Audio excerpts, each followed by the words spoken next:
Olá pessoal, essa é a nossa segunda videoaula de energia eólica relativa à semana 7 e 8 do ensino remoto emergencial. Nessa videoaula vai ser bem rápida, eu quero mostrar para vocês essa relação aqui da densidade do ar ou da massa específica do ar em relação à temperatura e à altitude. Essa aula é uma continuação da aula anterior, da primeira videoaula, em que eu mostrei para vocês uma dedução rápida da equação da potência do vento. Então vocês viram lá que a potência do vento depende, em relação ao ar, da massa específica. E a massa específica nada mais é do que o peso do ar em função do volume. Então a gente pode dizer que tem o ar mais pesado e tem o ar mais leve. De uma forma geral, a gente pode dizer que quanto mais pesado for o ar, né, o ar mais denso, vamos dizer assim, melhor vai ser para a geração de potência, porque a potência varia diretamente com a massa do ar, né, com a massa específica. Então, no nosso próprio caderno didático, deixando bem claro aqui que ao nível do mar, ou seja, altitude zero, né, aqui está relacionando mais com a pressão, mas como a pressão está relacionada com a altitude, a gente pode dizer que a densidade do ar também varia com a altitude diretamente, não tem problema. Então a gente sabe que a densidade do ar é 1,225 kg por metro cúbico quando a gente está a 1 atm de pressão, que é o nível do mar, e 15 graus Celsius. E aí existe uma tendência de quanto maior é a temperatura, ou quanto mais alto você está, menor vai ser a pressão e menor vai ser a densidade do ar, ou a massa específica também. E quanto maior a temperatura, também menor vai ser esse número da massa específica do ar. E aí, tem essa equação aqui, pessoal, mas ela não é muito praticável não. Né? Que você pode calcular a massa específica do ar, dividindo a pressão do ar pela temperatura em escala absoluta, que é a temperatura em Kelvin, vezes uma constante relacionada ao gás. No caso, o gás é o ar, tem uma constante específica para ele, cada gás vai ter a sua.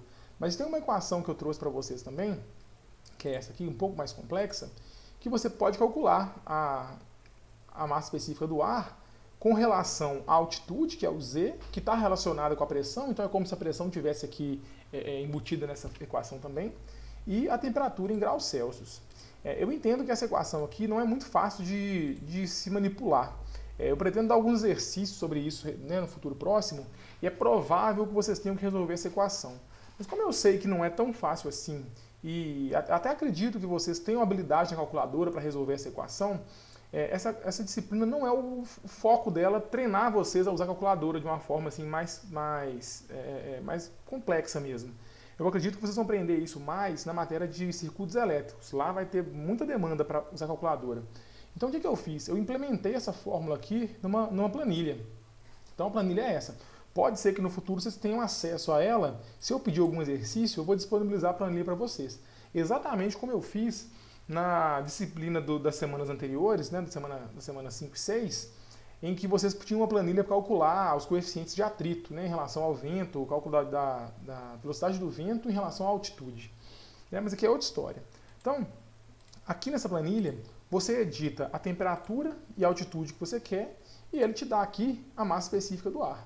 Então, se eu colocar aqui aquele padrão, que seria 15 graus de temperatura e 0 de altitude, né, que é 1 atm, eu vou chegar naquele mesmo valor, ó, 1,226, 225, tem uma aproximação aqui, que é a densidade do ar, nessa condição. Quanto maior é a altura, vou aumentar aqui aos poucos para vocês verem, ó, 100, por exemplo, 10, vou aumentar aqui para 500 para dar um valor significativo. Olha, quanto mais alto você vai, menor é a massa específica do ar. Então, teoricamente, se eu colocar uma turbina eólica com uma altitude mais elevada, fica pior para gerar energia. E a temperatura também contribui negativamente. Vou voltar a altura para 0 e vou colocar a temperatura agora um pouco menor. Vamos colocar aqui 5 graus apenas. Olha, a massa específica do ar já aumentou um pouco. Se eu for aqui para um valor maior, por exemplo, 40 graus de temperatura, a massa específica do ar já varia um pouco. Para menos sempre, né? E se eu aumentar aqui a altitude ao mesmo tempo, por exemplo, 1000 metros de altitude e 40 graus, aí já fica consideravelmente menor, certo?